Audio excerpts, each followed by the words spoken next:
Yes, people, back with another episode with Podcast with Ghazi. We've got the one, the only. He doesn't just conduct business outside the ring, he conducts business inside the ring. We've got Naveed Central. How you doing, Naveed? I'm amazing, thanks, bro. How you doing? You good? Alhamdulillah, man, I'm good. We noticed, in one of your fights you've had previously, um, you knew other combat sports. I think the guy tried putting his arm around your head and then you tried flipping him over. Do you remember when he tried to take you down? About in the boxing In the match. boxing match, Yeah, yeah, yeah. he tried tripping, he tried putting his leg behind mine as well, but there was obviously. Oh, so you say you do other combat sports. What else have you done? Do you know, my whole life I've got into fights. Somebody else, I've been rushed many times as well, yeah. But the thing is, obviously, I did go to like different places. So I did Thai boxing for a few years. I did go to a kickboxing place for a bit as well, and I used to go to MMA. I went to two MMA places. One was called Pilas MMA. Went there for like a year or two on and off, and then I went to first reaction martial arts as well. So on and off throughout my life, I've been to these places. I've learned a few moves or how to get out of certain moves. Not that I'm the best at them, but still, even in that fight, it did help me like straight away. I knew my leg out of the way, and it's just. Muscle memory, yeah. So. Yeah, 100%, my brother. So it seems like you had like a kind of rough upbringing, I'm guessing, because you said you've known it from having street fights. Obviously, we just done the podcast. We shot a podcast with Dyson as well. He said the same thing when he had his first ever boxing fight. He goes, he had no ring knowledge or anything like that. Everything he learned was just abroad from the streets, basically. Going a bit further on into your upbringing and when you growing up, what was your upbringing like? Was it a rough upbringing, like you had a rough area, stuff like that, or what was it like growing up for you? So growing up for me was quite interesting because it was a bit of a paradox, meaning that it was two lives in one, and I always say this. For some people, they don't understand what I mean. Basically, I grew up in Aston, which is like a ghetto area where there's a lot of criminal activity, people selling drugs or taking drugs, or there's a lot of crazy stabbings and stuff like that, by shootings or whatever. And then obviously when I got about 11 years old, I went to grammar school. I went to grammar school in a place called Sutton Coldfield, which is a posh place, right, where there was like less sort of Asians there, no ghetto people at all really, and it was like two lives. So even when I was going to school, obviously, and then I'd come back to the area I was in, some people would look at me as, oh, you're a nerd, you go to grammar school. But then I'd have to be getting into fights in school sometimes, because obviously, being one of a few Asians there, there probably was a little bit of racism, even though it was a grammar school. But at the same time, obviously, I still had that, the way I carried myself wasn't like this posh guy. And then growing up in the ghetto area, there's some people are looking at me as like, you're a nerd, you're going to grammar school. So getting into trouble there, in grammar school, I'm in trouble in my area because they're looking at me like a nerd, nice, hey, Dick John, trying to bully me. And right now, and then I'd get into fights. So my life was quite crazy. But at the same time, having gone to both places, or having grown up in two places at once at the same time, I'd say it was a benefit for me. At the time, I didn't realize, but I'm able now to adapt to any environment or situation. You could put me in a room where there's it's perhaps an elegant environment. A lot of people are well spoken, right? I can carry myself in a professional manner. I probably don't do it all the time on camera, but if I was to be put into a room and they didn't know who I was, and I was just to, is it an act? Is it not? Because I don't even know my own personality. Which one am I?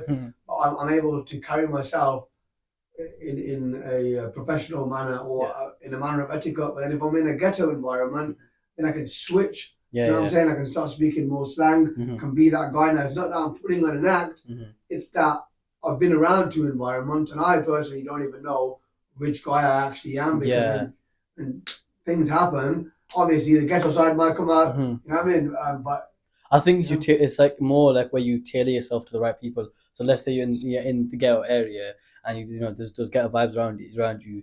You're not going to exactly be in like the way you are in an elegant environment. When you hold yourself with that professionalism. If you do, then they'll be like, what the heck's going on here? So you kind of like tailor yourself to how they are. Then when you're obviously there, you just tailor yourself. It's not a common thing that people do, and if you can do it, it's actually quite a talented thing to do, because you've had two separate upbringings. Like you said, mentioned there, you had the grammar school, and then you go back to was it Aston? He said you go back to Aston, and it's like a ghetto area. So you're getting both sides of it. And so for that, now obviously we're just going to slowly move away from the topic a little bit. Obviously we're in Ramadan right now. How's does Ramadan affect your training in terms of boxing stuff like that? I know you put a few videos out up and stuff like that. Does it fuel you more, or does it like drain you a little bit? You know, the fact that you haven't eaten or drank any water. What sort of give us some understanding of what your training's like? I don't think it really affects it as you'd think it would, because it's all in the mind. Like, you think you can't train, you literally think you can't train, but you can. Don't get me wrong. I feel like when you're running, right? Because I don't run every day that I'm fasting, because I've already opened the fast and then I'll then do the run. But for example, you know, when I'm fasting, it might be harder to do a 3 mile run fast, and you might end up doing a 2 mile run really fast though, right? But you are still able to do it, right?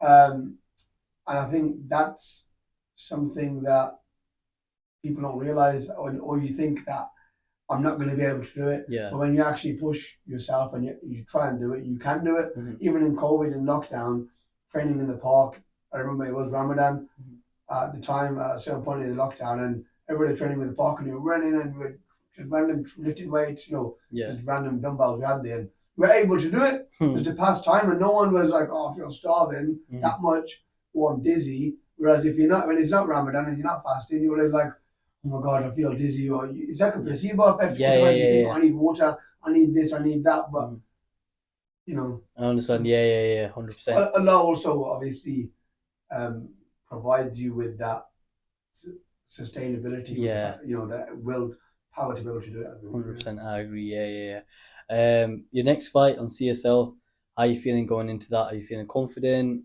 Talk us through. Have you done anything different in training? I know you haven't released your opponent yet. And so for that, obviously, don't want to say anything. You don't have to say anything now. But in terms of training camp, how's training camp been going for you? Has it been different, or like that as you go towards your next fight? I think when it comes to your training, you're always just trying to improve from your last fight. And my coach always says to me, big shout out to Ghazi as well, right? Is a second best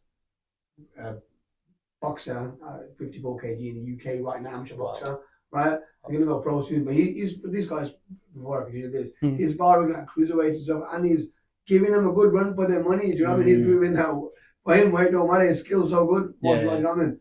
But he's helping me out, and the thing with Jassy is, he'll always watch my fight, and then he'll say, okay, I didn't like this, I did like that, we're going to work on this now. And obviously catering certain things to the opponent that I've got, so the height of my opponent, stuff like that. Is he orthodox? Is he southpaw? So you're working on certain drills, but you know, it's not, as I said, it's improving from the last fight, but also working on things catering to my opponent. But also, if the opponent does try and come out with something different, so all we're trying to do is just improve and try and make me as good as a fighter as I can be. But my coach always says to me, he says, look, a fight is like 50 rounds of hard sparring, right? So from each fight, you're going to get better as well, right? And I believe that, you know, there's certain people that sparred before my fight, and I sparred them after my fight, even a week after my fight. One I sparred them a week before my fight. And it's way different, and it's like, wow, okay. The improvements there slowly. I know what you mean. And so for that, there's a lot of online controversy at the moment and stuff that are going online about Gorakal. Now, to my understanding, what I know is that initially Gorakal wanted to fight you, right? Am I wrong? Or Yeah. So Gorakal wanted to come in and fight you. Now, my only misunderstanding is that you guys are a different weight, aren't you? Like is he heavier? And you're lighter. So are we ever gonna see you and Gorakal get in the ring together? Is it gonna be him dropping weights? Is there anything you want to say? Anything like that going forward with against Gorakal? I think it's a fight that a lot of people want to see. A lot of people want to see that. A lot of hype around the fight. And the thing is, look, I think it's more difficult to go up in weight, right, than it is to go down in weight. I agree with that, You know, and he might still have an advantage in terms of power because he's a heavier weight. So, you know, I feel like if you want the fight and you know it's going to sell, then why not come down the weight? Right, so if you're willing to come down the weight, then the fight potentially will happen. Right? But if he's not willing to come down the weight, then it's silly even talking about it. Does that make sense? 100%, right? And you see that a lot with certain professional boxers. Certain professional boxers do go up in weight, but most don't. Right? And if someone wants to fight them, Yeah. they come down to their weight because they want to fight them. Do you know what I mean? Yeah. Yeah. So people saying, weight doesn't matter. It does matter in boxing, right? Mhm. Remember, in boxing, it's not just a fight, and people get this confused. Boxing is not just a fight. There's a lot of things involved. You can't clinch for too long. You can't take someone down. Mhm. Really and truly, it really is just your hands, Mhm. right? You can't trip someone. You can't do anything. It's not. It's just a fight, but it's not a fight. Yeah. Yeah. You could fight someone in a boxing ring, and they could have the better of you. Yeah. But then you could have a normal fight with them, and you could beat them because certain things that you haven't got in boxing or you're not allowed to use. And that's what weight really does matter, because everything is coming from that weight, and you can't manipulate the weight. For example, I don't know, it's people who do jiu-jitsu or judo or whatever. Yeah. At least smaller guy can do certain things and manipulate the weight. Yeah. But in boxing, you can't really do that. Like, you need to make sure that you've got the weight, because if you're taking a punch, yes, you are going to get punched, Yeah. whether you like it or not. The goal is to not get hit. Yeah. Right, but you are going to get hit. Even the best in the world get hit. So you just got to make sure that everything's equal. 100%. Now, obviously, this is going to be the final question before we take a quick break. Is there any advice that you'd give to someone starting out a combat sport such as boxing, judo, jiu-jitsu? Is there any advice, or would there be any advice that you could give to your younger self when starting out these combat sports? What would that advice be? Probably would have done, well, if I knew I was going to go into boxing, probably would have done it for a lot longer, especially in my youth. And I'd say that young people should definitely pick up boxing at the very least, right? Because it's an amazing sport, not just in terms of being able to fight, and also defend yourself if you don't want to fight in the ring, but also in terms of teaching you discipline. If you are training for a fight, though, it's amazing because you're really going to get your fitness up. You're going to have to learn a lot about yourself, which you're not going to do if you're just doing it for self-defense. You're not going to be going on runs really fast or trying to push yourself. I've learned that whenever a fight comes up, I'm always working harder than I've ever worked, and my motivation is way different to when I was just training, where I have ever trained in my life, any martial arts. Because you're just training thinking, okay, but when you've got an opponent and you're working towards that, your hunger is different. The rate at which you're learning is different. Your hunger to learn is different. You're going back to your coach saying, I want to know this, I messed up this, or what about this, or am I doing this right or that right? Because you're really, really focused on it. And in terms of, any martial art, I'd say if I was to go back to my younger self, I've just done it for way longer. Yeah. Been more consistent at it, stayed away from the wrong people, doing bad habits. Yeah. Smoking and stuff like that, get away from it. I don't smoke anymore, but I'm just giving an example. Like, when I was younger, maybe, that kind of affected your life, Yeah. Goals and inspirations. What are your goals for the future, and what inspires you to push forward and work hard towards those goals?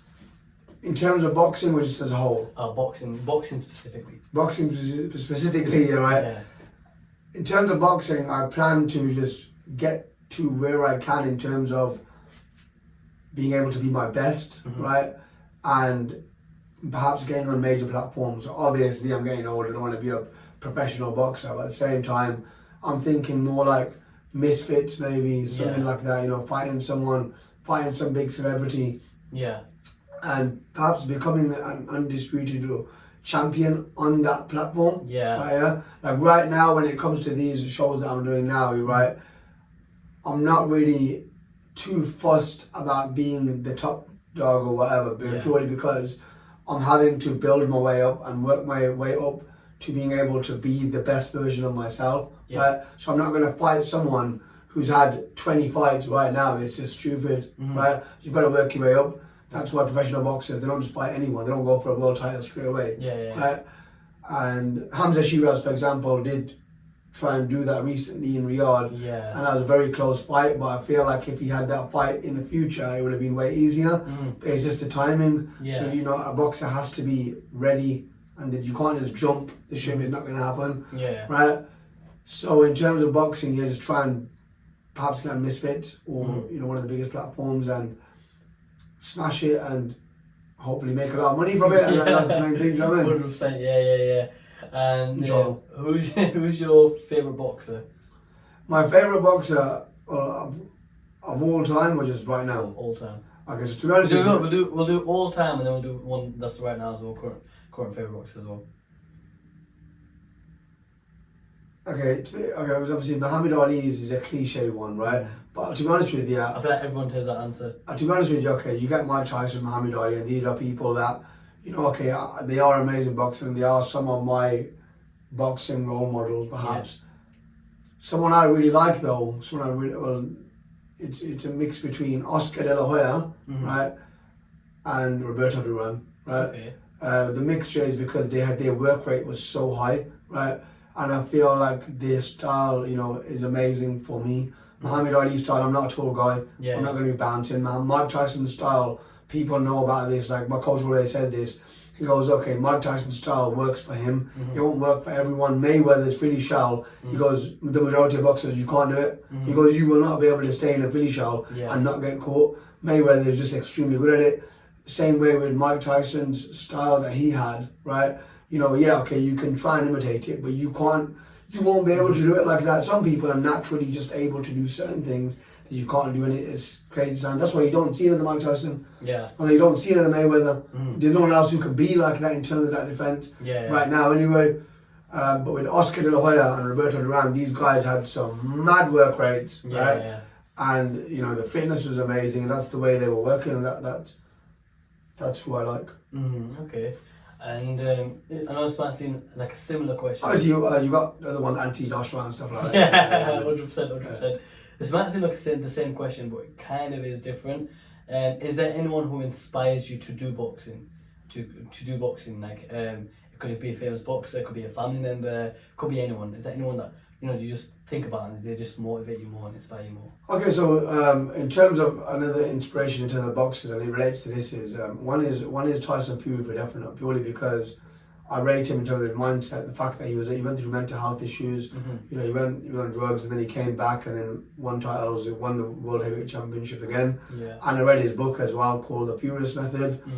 Learned a lot from it. At the time I didn't even know I was going to be doing boxing. I just read it purely because I was a fan of his. And secondly, I'd say the Rocky Sylvester Stallone. Yeah. That's really a movie that's the movie for me. Yeah.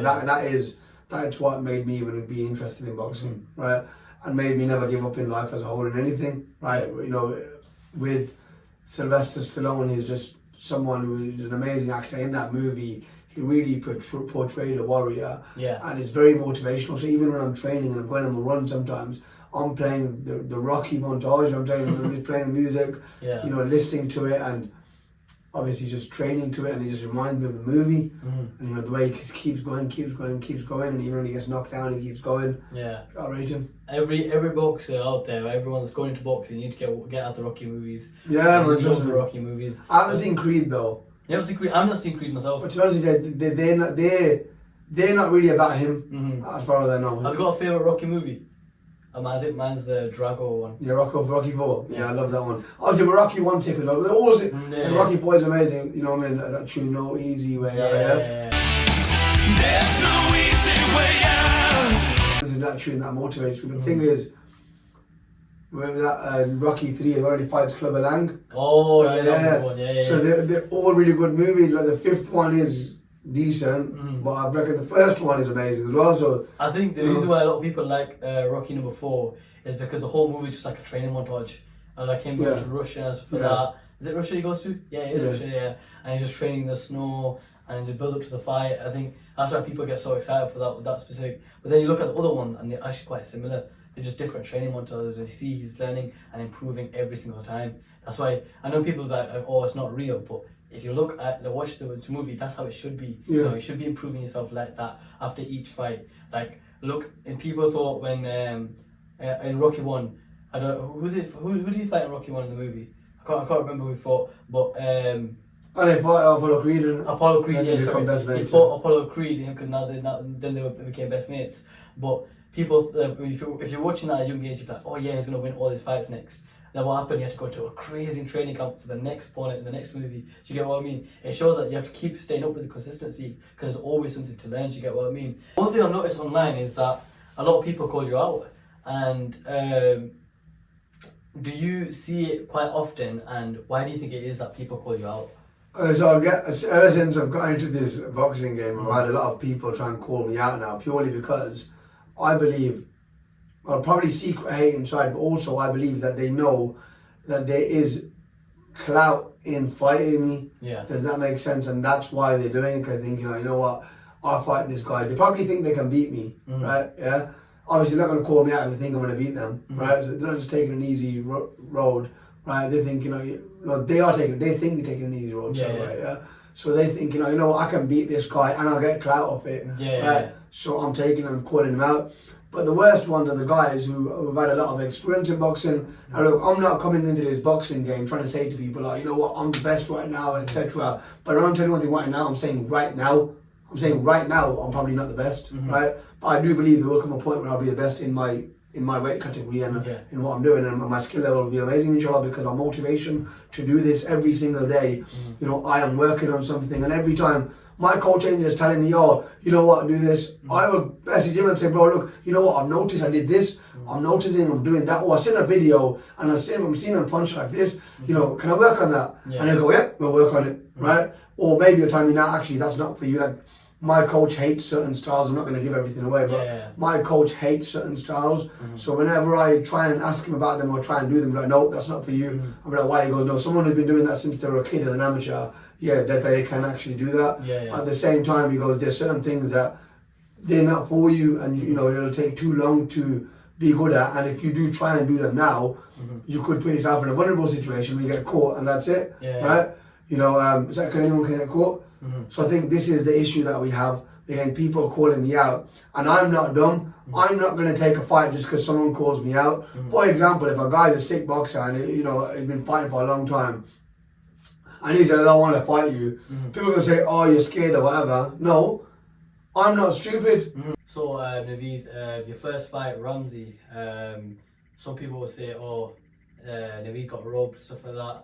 How did you feel about the predictions or the fight night results? How are you feeling? So I definitely do believe that I did get robbed. I've spoken to many other boxers and boxing coaches and stuff like that who've told me that you definitely won that fight, right? If there was any sign of a draw of any round, that potentially could have been the second round. First round, you definitely won. Third round, without doubt, you won, right? I was the aggressor in the fight as well. He had him on his back foot, etc. And he weren't able to really catch me with any punches. So I do feel like I was robbed purely because the platform, right, wanted to create a rematch, create hype around it, because he was kind of last minute, and they were trying to create more hype around another rematch, so they'd make more money off it. And I knew exactly why they did it, but I just felt like it wasn't fair myself. And initially on the fight, at the end of the fight, I believed I won. But then when they said it was a draw in that fight, I was like, cool, it is what it is, right? Yeah. At the time, that's why I didn't really react. But then I thought, okay, maybe it's just me thinking that, But as I walked off at the ring, everybody started looking at me, and people wondering, bro, you definitely won that, Everyone was saying that to me. And then I was like thinking, I felt like I won that. But I thought, because I ain't seen the fight, I'm in the fight, I don't know, but I felt like, definitely you won, you know what I mean?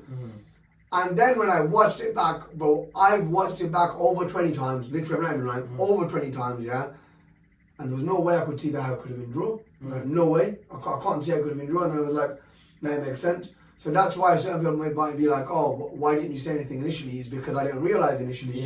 But later when I realized, like, nah. And that's why even when you watch the fight and end of the fight, his corner is happy. When there's a draw, there's either one corner that's not happy, and there's one corner that is happy.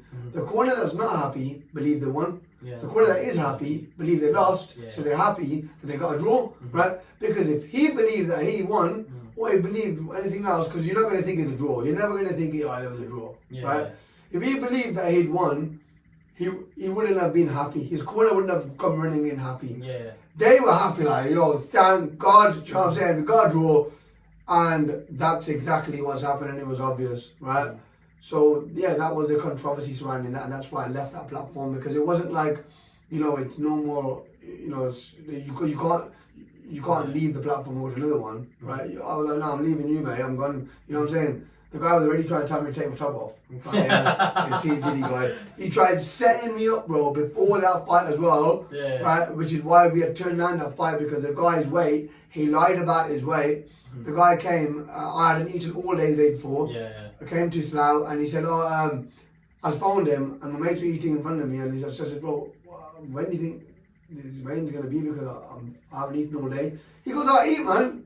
I go, what do you mean? I go, what about weight? He goes, it doesn't matter, don't worry. I go, what do you mean it doesn't matter? You made me come here. He goes, the guy already weighed in this morning. I've gone, he's weighed in this morning. I go, but why did you make me come here then? And he's gone, I go, why is he coming here now? Oh no, he was done now, weighing. I said, so he could be lying? I said, okay, send us a video of his weighing. He never sent it in for 25 minutes. Then when he did send his weighing in, he told us it was 64.8, which is already 0.8 over the, sorry, 1.8 over, because it was 63 kg. But we got a 1 kg leeway, so the heaviest he could have come in at 64. But he's at 64.8. Yeah. We already were like, okay, but then when you looked at the video, it was 65.8. So we're like, okay, that's nearly 3 kg already above weight. Yeah. And you're saying that video was taken this morning, but there's no date on the video. Exactly. So that could have been taken a few days ago, could have been taken a week ago, right? And we as a phone him said, look, you got to come into weigh-in, we got to see in person. I've been eating all day trying to put on weight. So now what? It's going to be like 67, 68 kg, right? And at the time I was 62 point something, right? So then it was just crazy, man. So then I was like, so really and truly I should have exited from that moment and said, not fight for promotion. But he tried to manipulate me and saying, oh, if you back out now, everybody's going to say you got scared or whatever. Yeah. So he kind of did manipulate me, and I was like, I'm not going to back out, I don't want to do it.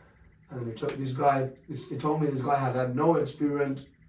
The moment I got into the ring, I realized, bro, that, this guy, the moment I got into the ring, he's confident, he's got his lead hand down. The moment I've gone forward, he knew his distance, he went back. Yeah. Straight away, made me clock count. Straight away, you know what, this guy's been training. Yeah. Right? Whether he's had any fights or not, he's been training and he knows exactly what he's doing. Yeah. Right? When you watch the fight, even though I still believe I won, they did try and even set me up there. Right? Because they're trying to tell me, last minute, don't worry, man, you're going to knock him out, but it's going to be cool. You're going to please just give him a rematch. Yeah. Really, you wanted probably me to lose, or you probably thought, this guy's got a bigger following than me. Yeah. Because he had 500,000 followers. Publicity to them, yeah. Yeah, but also, who's better for him? A guy who's got 500,000 followers, a guy who's got, 70 to 100,000 followers. Yeah, I'm trying to say, these people only look at followers. Yeah. He's got more followers, he's probably better for my brand. I don't know if that guy's probably never going to fight for you again, but it is what it is. Yeah, man, 100%. In terms of T Diddy promotions. Yeah, man, it's crazy. Be careful, man. And also, I was saying on my fight, there was a lot of influencers who were there, and it was quite saddening to hear this, but I don't know who it was. At the same time, I remember, after in the changing rooms, after my fight, after winning my fight, I was I was vlogging, and it's on my vlog, my fight day vlog. You've got H, he does them comedy videos. He says, you think you're hard, right? Yeah. And he's a lovely lad, and he said to me in the back, he goes, you know what? He goes, I was supporting you, right? And I was so happy when you won, because everybody around me wasn't really supporting you, and most people weren't supporting you was there, and I was really the only one who was supporting you, and I was cheering for you, and when you won, I was like, yeah.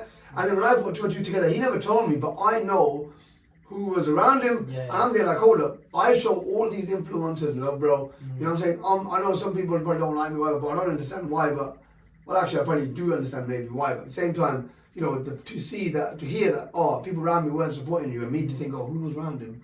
And okay, what, these people weren't supporting me, right? And you think that, well, hold on 1 second, I've gone out my way to support certain people, and there's a lot of other influencers out there, and I don't know if they weren't supporting me, but with most influencers, I'm always trying to help them, even if I've seen people fall off track and they're not posting content, I'm like, yo, why aren't you posting, you know what I mean? So obviously, I don't know who was supporting me and who wasn't, but at the same time, it was kind of saddening to hear that when I show everyone else love. Yeah. Now, I feel like a lot of people don't like me purely because of the fact that I'm very outspoken about my goals and dreams, right? A lot of influencers or content creators who are out there who do have the same dreams, but they're not telling anyone. Maybe that's why even other influencers or normal people don't hate on them as much, because they're not saying why they're doing it. Yeah. So people just think, he's just doing it for fun, right? No influencer or content creator is just doing it for fun. Yeah. They're not making videos just for fun. Let me tell you that right now. They're not making it's entertaining. No, they're trying to make it. Yeah. They are trying to make it. 100%, The only difference is, right, maybe it's my downfall, my flaw is that I say it and I say, yo, I want to make it, Yeah. and that's why I'm doing it. But you think anyone out there is doing videos just for your entertainment? No, they're doing it because they want to make it. Yeah. The only difference is I am willing to say that I'm doing it, and the reason for that is because I've got dreams of being a motivational speaker. I've got dreams of making it. So obviously, even like doing this boxing thing is proving you're taking myself out of my comfort zone. I'm a content creator, right? You know, and now one day, if I'm a motivational speaker, inshallah, and I'm giving speeches and I say, guys, look, you know, it's all about courage and taking yourself out of your comfort zone and doing things.